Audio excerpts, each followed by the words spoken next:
Art and poetic images brings you to the core of a touching personal experience involving isolation, loss, and love. Congratulations to Angeline for this simple yet deeply moving film.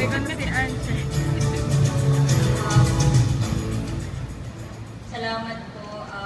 Hindi ko ina-expect na nandito ako kasi librarian po ako as a profession. Ang profession ko po ay librarian and I do films during my free time.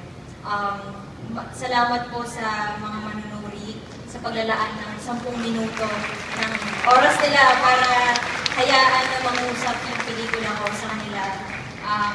Salamat sa kauna-unahang tao na nakakita, naniwala at nagtiwala sa kakayahan kong magkwento. Ang mentor ko si Direk Arnel Mardocchio.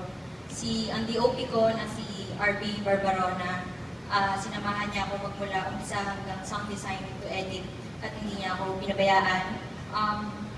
Salamat kay Tonetta Daone kasi college pa lang kami, siya yung nagpupush sa akin na pwede pala akong mag-film.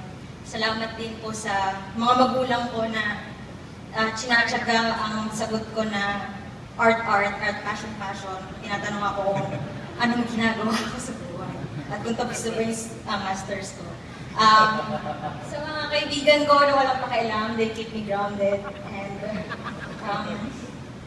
ano ba? Salamat din sa lahat po na nandito, sa nagtataguyod ng pelikulang Pilipino. Mabuhay po kayo. Inaalay ko po ito sa crew ko na walang zero film experience. Pero sinamahan nila ako na harapin yung danger sa pag-shoot sa Wawa. Para sa inyo. Mabuhay po kayo!